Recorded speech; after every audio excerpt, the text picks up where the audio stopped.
Hello and welcome to Unprofessional Engineering. My name is James. And you got Luke. Luke, we're tackling a cool topic, I think. The science behind preserving food. So for our listeners, I always like to give them an inside look, James. It's just the You do. thought process that goes into how you and I develop like our topic ideas. It's very extensive.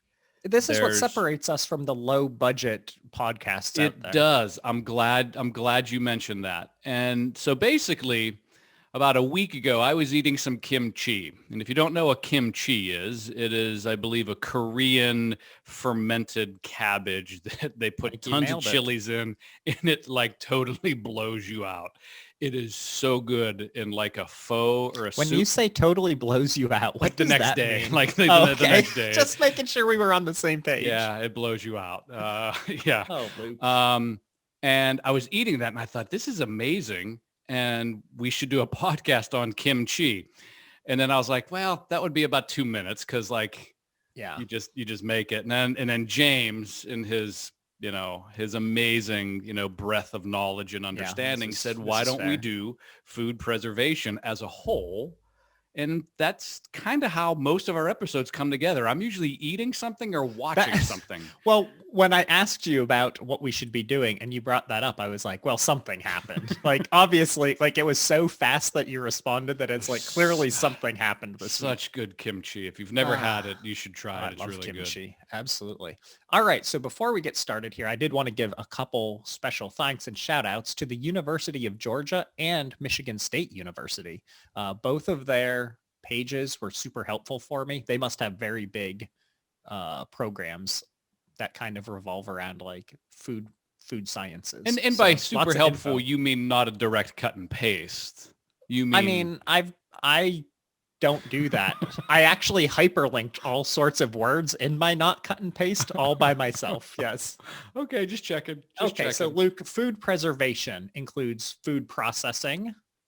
So practices to prevent growth of microorganisms like yeast is one example, and other gross microorganisms and bacteria and fungi and all sorts of gross things that grow on food after they're like picked from the stem or slaughtered from the animal or whatever it might be. So the oxidation of fats that cause gross rancidity and like foods to go bad.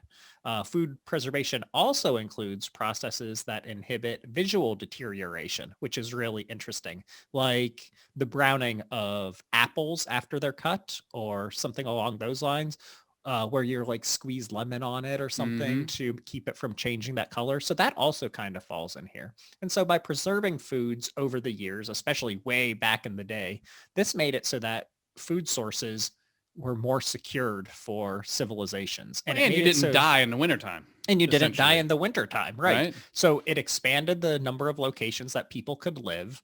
It gave them food storage, and it also made it possible for like civilizations to start existing. They didn't have to follow the food source that might be migrating. They didn't have to depend just on like walking and picking berries, things like that. They were able to start saving these things up, and that's how civilizations, cities, and whatnot started to develop. I mean, if you think about like just like the hunter-gatherer society that existed before like established, I mean, that's what they did. They followed their food. So if there was a herd of buffalo, wherever the buffalo went, they were just, a couple miles behind. And, and when it got cold, they went to where it was warm so that they could have food and, not freeze to death. So I think the preservation, like when we think about it nowadays, I think it's more, it's about food safety. It's about making sure that whatever you're going to eat doesn't have, all food that you eat for the most part does have some level of, organisms in it, microscopic and, different, things. I mean, yeast itself is, an organism, but it's a good one. And I think what it is, it's this balance of, good things like yeast that helps things ferment and turns, sugars into alcohols and stuff like that versus like the bad ones that like make you sick and give you the poopies. Well said. Yeah. Fun fact for you, Luke, before we kick things off. So pickles are something that people often think Oh, about I when love preserving pickles. food, right?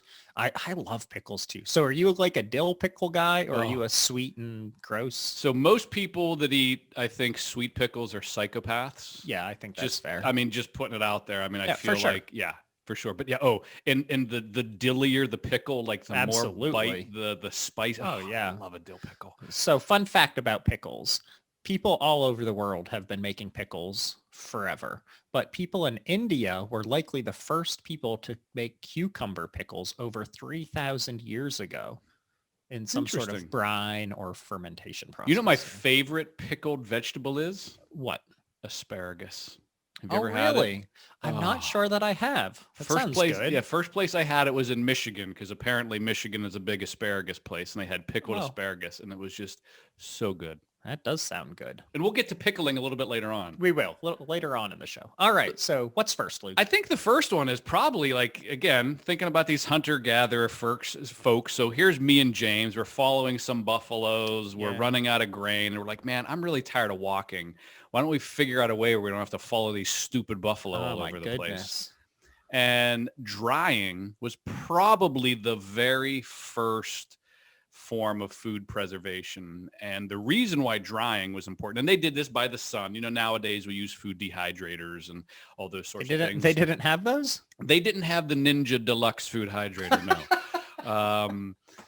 I mean, electricity wasn't invented, but just saying. Okay, I guess So that's as fair. early as they say like 1200 BC, I don't know how they could know, but basically since humans were like, yeah, I ate this old piece of meat and I barfed, I need to figure out a way like not to.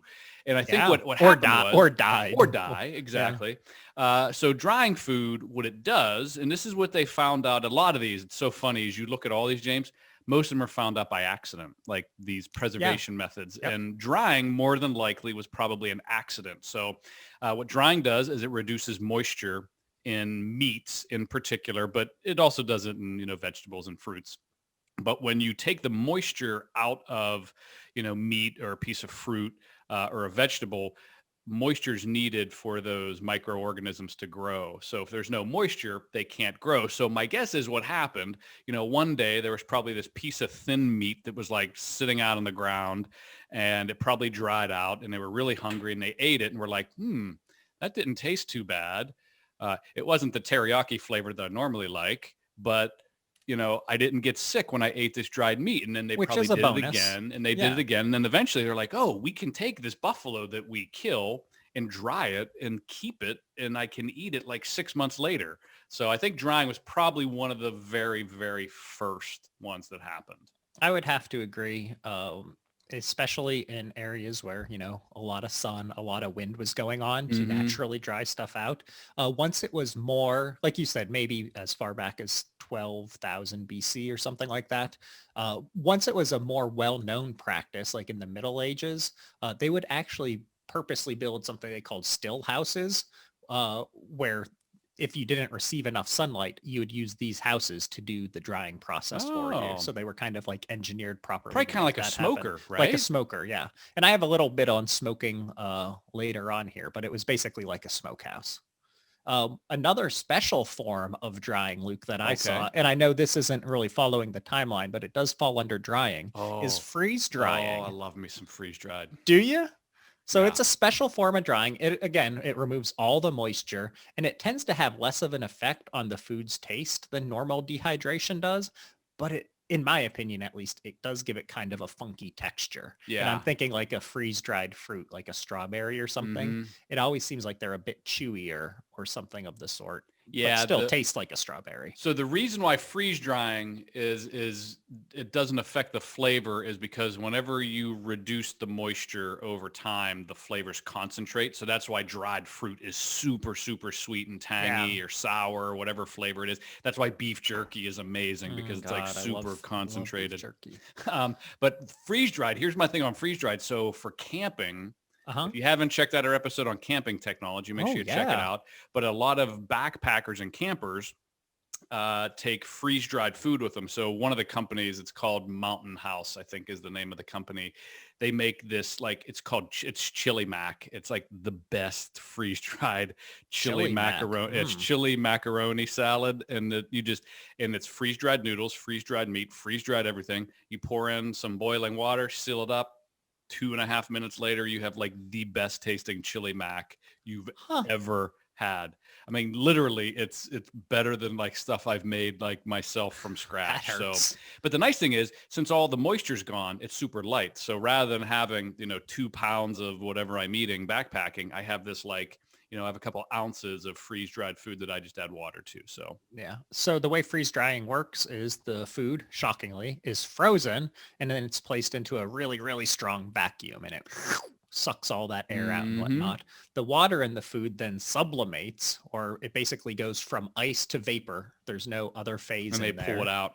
And they pull it out. And it's super commonly used in something like we said, fruits like strawberries or apples, things like that. But also instant coffee is another example of it. Ugh, my father-in-law does instant coffee. Oh, instant coffee is rough. It is. And I drink bad coffee and it's still no good. So what's the next one you got, James? So before we go on to the next one, somehow we've already gotten to the point where we need to take a break for a word from our sponsor.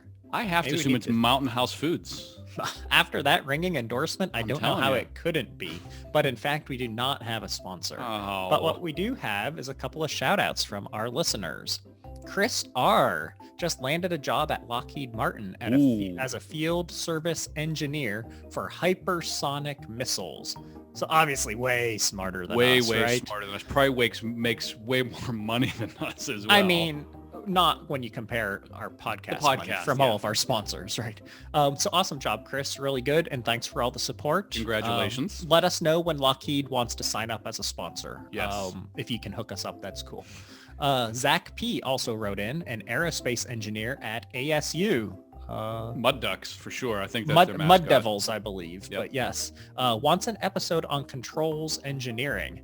And I was like, controls engineering. But then he described it as the chicken fajita platter of engineering. So after that, I was like, well, how could we say no? I'm intrigued. The chicken fajita platter. Yes. So if any of you have any platters of any sort that you want us to investigate, you just want to say hi, you want us to, give a shout out to your new job, or if you have a sponsorship opportunity for us, why don't you just email us at unprofessionalengineering@gmail.com. Subscribe, like, and as always, you can yell at your smart devices to play the Unprofessional Engineering Podcast. Oh, update for you, Luke. Shoot. After our Christmas episode, if you haven't checked out the 2020 Gifts to Buy for an Engineer Christmas episode, go do that. I did purchase a number of smart plugs for my Christmas trees and stuff. What a fun, Are they functioning? Thing those are. They are, yes. They're very cool. Nice. And you just yell for it to shut it up, turn them on or turn them off. You can program them. You can shout at it, anything you want. It's really cool. Okay, moving on, Luke. What do you got next? I have fermenting next. I like that one. So do you want me to tackle this? Why don't you start with fermenting? Because I know you like the beers more than I do. I enjoy a nice beer here or there. You love the tea. Do you even drink tea? I don't think teetotalers means you drink tea. It just means you don't drink alcohol. I get it. Okay, so no alcohol for Luke. Fermentation wasn't invented, just like you were talking about earlier, but it was kind of discovered and, probably by accident. Mm-hmm. They think the first beer was found by like some grain or like some grains of barley, just like sitting out in the rain, and then yeast is all around us, right? Mm-hmm. So it's floating around out there. So some wild yeast probably fell in there. The starch turned into sugars, or the sugars turned into alcohols. That sounds so good. It does sound really good, right? How tasty. Random wild yeast mold. Anyways, people started to watch this. They started to drink this and they're like, well, I like how this is going for me. And so they really figured out that process. Anthropologists think that people started to settle down from their like wandering, like we were just talking about before. And this is where they started to then grow barley and start making beer. And we're talking like 10,000 BC is like when the evidence of beer production started. What's kind of weird is beer was thought of as nutritious at that time. And the alcohol was also kind of a nice side effect as well. So it was kind of like a quote is, it was treated as a gift from the gods. So fermentation, super valuable process for preserving. Not only can it preserve foods, but it actually creates more nutritious foods along the way, because it makes things more palatable as well. But the fun fact for you, the microorganisms that are responsible for fermentation also produce vitamins as they ferment. So that's how it's making it more nutritious. So the end product of a fermented food is actually more nutritious for you than like the original ingredients used for it. Nice. Yeah. So So, that kimchi and that whatever it's else. way better for you. So the other Yeah. thing too that's good about fermented foods is the health benefits. So I'm not going to go, I'm not a registered dietitian, and nor do I claim to be one, James. You don't know. But fermented foods also have a really good effect on like your gut health. So if Yes.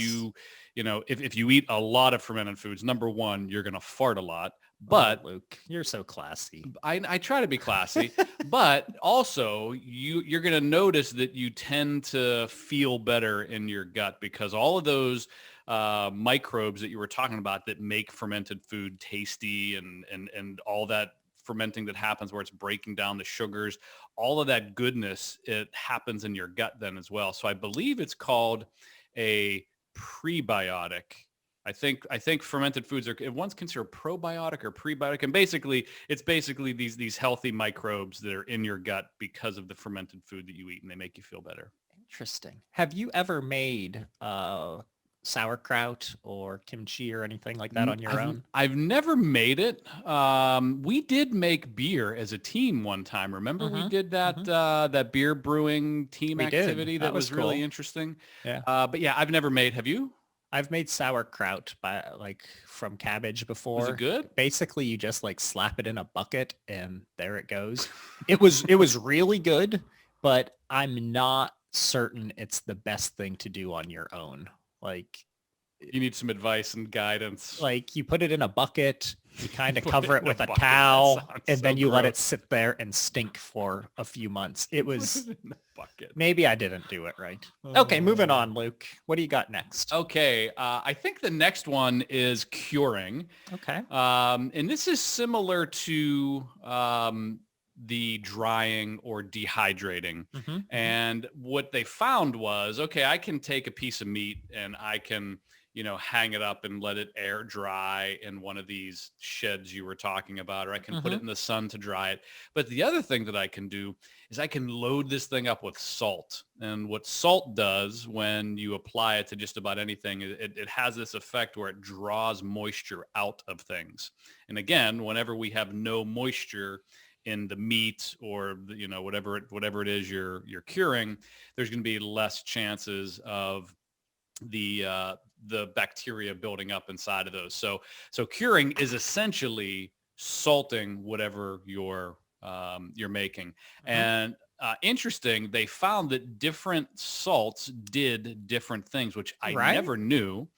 So if you've ever seen meat that is just dried, it usually gets this, or cured, it gets this really nasty kind of gray, meat looking color. And what they found was, depending on like what you use, different salts would produce different colors. And some salts would make the meat look nice and red, like people are used to it looking, and some it would make it a different color. But the idea is, again, reducing that moisture and making sure that I think it's botulism is the thing that and I'm going to talk about botulism a little more specifically later on, but botulism is really what you're trying to make sure doesn't grow in some of those cured meats. And whenever you're doing actually any of this, food preservation, is botulism is one of the worst. Yeah. So fun fact, if you're salting in cold weather, the salted meat can actually last for years, which is probably longer than I want it sitting around, but kind of interesting stuff. I saw this. I know you find this surprising. I saw this video about, it was like Norwegian shark meat. So what they do, I think it was some like Norwegian country or somewhere over there, and they basically take shark meat, which is kind of gross to begin with, from what I understand, and they throw it in these these giant bins and they just cover it with rock salt. And they just leave it there to ferment and pull all the salt out. And apparently it's like so pungent and it's like a super delicacy. It's almost like sushi. They slice it really thin and they put it on top of like crackers and stuff like that. So Nah, not necessary for me. Oh, you're saying that to make it red, they use salts with nitrates in it, right? With oh saltpeter yeah. and things like that. So something closely related to curing, and we mentioned it in the drying section, is smoking. So Oh. smoking, like Luke and I both have smokers. We like Mm, smoking meat to eat, but it's not like to store it. It's to have delicious smoky flavor in it. brisket. Oh. Yeah, oh my goodness, so good. Slow heating process, low and slow, right? The meat is dehydrated. And it also, which is neat, is it accumulates this thin layer of smoke on the meat itself. And the smoke acts like an acidic coating that then The prevents wrapper. it's a wrapper and it prevents bacteria from then growing on your meat, which is pretty nice. In addition, the dehydrated meat also makes a very unfriendly environment for bacteria to survive if it does get on there. And so then it just doesn't grow. So again, smoking meat can stay good for a long time. Fun fact about the homemade beef jerky Oh yeah. is the vast majority of people that are making beef jerky, and I didn't see the exact number, but they were talking about like botulism and like food poisoning. One of the biggest culprits is when people are making like homemade beef jerky with deer meat. You know, deer Yep. season. We're right in the middle of deer season right now for hunting. Everybody's getting these deer, and everybody wants deer jerky, right? The problem is if you don't get all of that moisture out Yeah. of the meat, and most people don't like meat that is like really like zero moisture. They Actual like it to be jerky, right? chewy and the problem is the longer you let that sit or if you don't refrigerate it, eventually those microbes are going to make their way in and it's going to get funky and you might not notice it right away or it might even be there. It's just not enough to make you sick, but they are in there. So just kind of keep that in mind whenever you're Yeah. making your jerky. If you can smoke it longer and get it drier, that's better. Yeah, I don't screw with that. So before we go on, and we're going to have to start busting through these, Luke, Yeah. let's take a break for this week's Luke's Rant. Okay, so my rant is aged meat. So we talked about this already with the smoking and the drying, which is essentially what this is. So if you've ever gone to a super fancy restaurant, you can buy dry aged beef. Or you go to super fancy supermarkets like Market District Giant Eagle. They got this big case where they dry age meat. And it's literally like 10 times more, literally 10 times, than the regular cut of beef. And the only thing they're doing is they are leaving this meat hang in a low moisture environment at a pretty specific temperature. It's not cold. It's not like refrigerator cold. And what the dry aging does is it slowly pulls the moisture out of the meat. And what that does is it intensifies the beef flavor. And the problem is whenever you buy dry aged beef, number one, you're paying so much more for it because of the process it takes. Like it literally takes weeks and weeks and weeks, in some cases months to produce these steaks. And they cut the whole outside layer off because it gets funky. It gets all nasty and kind of gets all the funkiness on it. But if you've ever had a dry aged steak, they are without a doubt the most tasty thing you've ever had. But the reality is you're essentially eating purposely spoiled meat that they controlled the microbes enough so that it's not enough to make you sick, but it's enough to concentrate the flavor and tenderize the meat. So Didn't we go to some place in Vegas and get just ridiculously Yeah, it was expensive? so expensive. That's so good. Oh yeah, that didn't happen. Yeah. Kind of along those lines though, Luke, the same things sort of but different apply to brisket, corned beef, pastrami, like Mm-hmm. the different times that it takes to turn it into one or the other. And then you can just watch the price kind of rise Yeah. along with it. I mean, so a brisket, the piece of meat itself is actually not a great cut of meat. It's super tough. You can't just eat it like cooking it. You have to smoke it for, 14, 15, 20 hours to get it to that fall apart stage. So, yeah. Okay. The next one you want to talk about. What do you think? let's do pickling. You talked about I pickles love earlier. pickles. Yeah. Okay. Pickling. Go for it. Or is it my turn? It's your turn. All right. So pickling, preserving food in vinegar or some other sort of acid, not like the acid that you put your hand in and you pull back bones, but acidic stuff. Vinegar is produced from starches or sugars fermented first into alcohol. It oxidizes, and because of certain bacteria, it turns into acetic acid. Pickled Pick products. the pack of pickled Oh, peppers. have you ever had pickled pig's feet? Ugh. No, I mean, I've seen them before, and it's just so gross looking. Ugh. Anyways, they're saturated with acid to help the preservation and the pH of the food.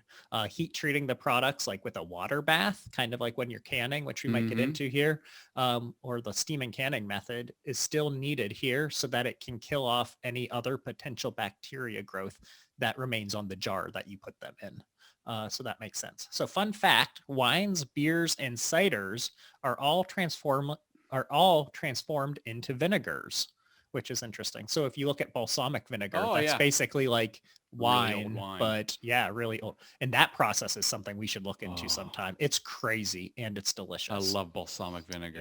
Yeah. Pickling has originated from foods that were placed in wine or beer to preserve it. And since both have and because both have low pH values, Mm-hmm. when the wine or beer went sour, the taste of the food became more appealing. So again, another thing that they found by mistake, probably. Mm-hmm. The containers had to be made out of like a stoneware or a glass because vinegar would actually dissolve away metal out of pots or metal made containers, which is rather interesting. So they must have been keeping that stuff in there a long time. Yeah, yeah. So fun fact, and I don't know Mhm. if this is true or not. I actually did see a documentary about Worcestershire sauce or I saw this Worcestershire fact too. sauce. Yeah. Apparently, it was an accidental thing that happened. They forgot about this barrel of whatever they were making, and it sat like forever, and it just turned into this Yeah. delicious, Worcestershire sauce. I watched a video of the process how they make it was actually super super interesting. So That is a fun fact for you, Luke, and a shoot, shout out to Pittsburgh Heinz Ketchup. Ketchup was an oriental fish brine that traveled the spice route to ooh. Europe and eventually made it to America, where someone finally was like, you know what we should do is add some sugar to this. And that's how ketchup So turned out. ketchup without sugar was a fish brine? Yeah. So How fish in a gross is vinegar that? tomato sauce. That sounds terrible. Yeah. Yeah. All Ugh. right. Let's not think about that. Moving Okay. on. So we can skip jams and jellying. I think that's kind of the same thing Yeah. as, Preserves, putting yeah. stuff in honey or sugar to preserve it very early on. Okay. But let's jump to canning because I think this is the one that's probably like the most recent that everybody thinks. And I say recent, it's been around, forever. So, Yeah. so canning is a process in which a jar, those ball jars you think of, or a can, Mhm. is heated to roughly 212 degrees Fahrenheit. And what this does is this destroys any microorganisms or any inactive enzymes, because a lot of times there's inactive enzymes in food that if you don't get it up to that certain temperature, as soon as the temperature drops, they can kind of reignite and come back to life and cause all kinds of problems. And we'll talk about botulism a little bit later. But basically, you're killing everything. And then whenever you put a lid on these, because you're at this super high temperature, when it cools in a ball jar or in a can, a vacuum is Mhm. created.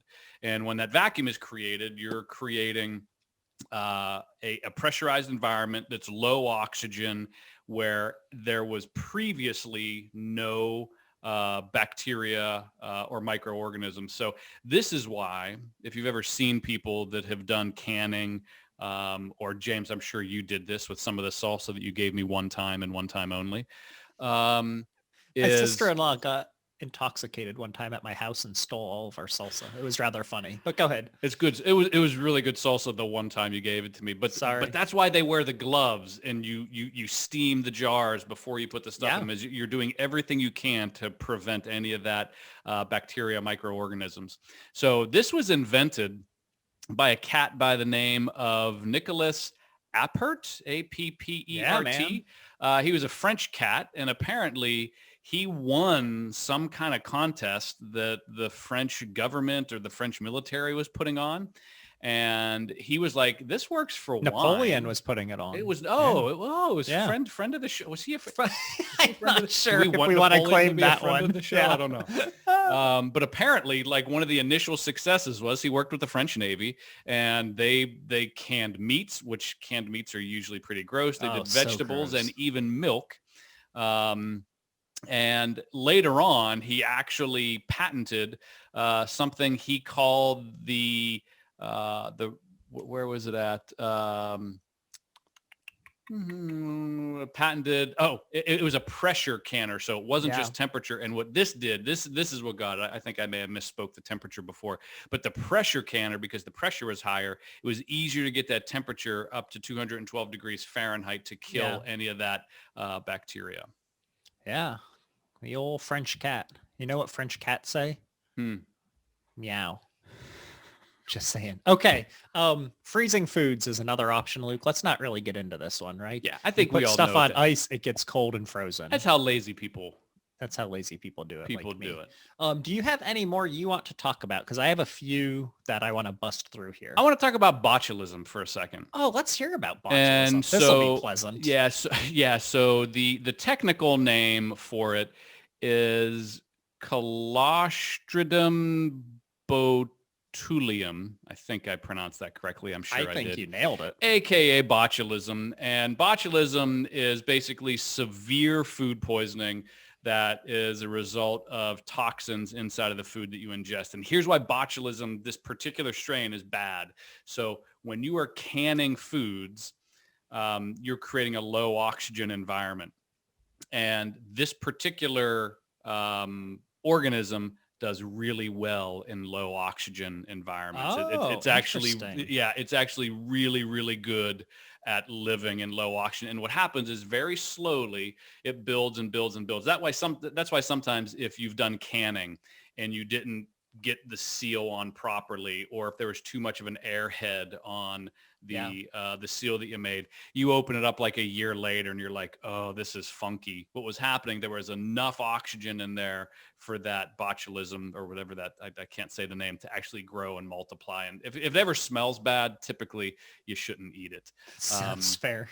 But I do want to talk about the danger zone of food really quickly. So like for Kenny those of you exactly that don't know, I am legitimately a registered food safety manager. I actually took the course and had to pass it. So the danger zone of food is between 40 degrees Fahrenheit and 140 degrees Fahrenheit. So food in that area, that's where all of these microorganisms grow very rapidly. So if you have really hot food and you want to bring it down to temperature, my mom would always say, oh, leave it on the counter until it's ready to go in the fridge. What? You don't agree with that? The reality is you have to get that as cold as you possibly can, as quick as you can. So you typically need really shallow dishes so it can cool off quicker, and you put it in the refrigerator, because if it's in that 140 to 40 longer as it's cooling, there's more time for those to grow. So you can put hot food into the refrigerator as long as you have, again, like a big shallow dish to have this cool off faster.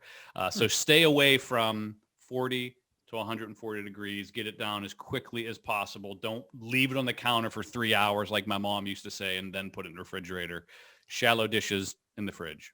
You sounded very Pittsburgh dad right there. I don't know why. Sorry.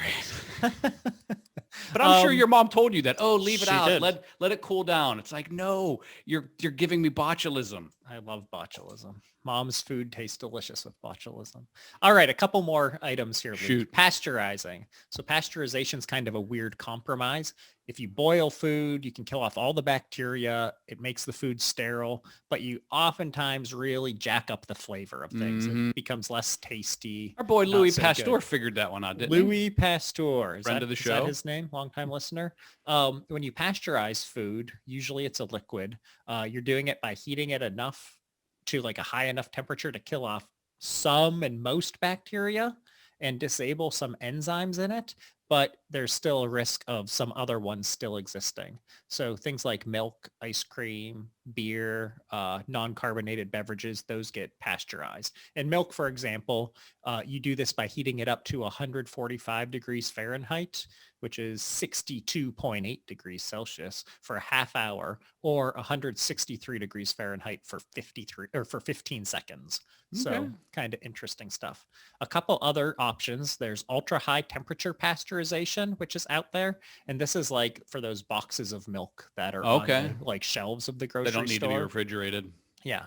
Some other things that count towards this process would be making cheese, not pasteurization, just preservation, Mm-hmm. making cheese, carbonization, chemical preservation, and things of that sort.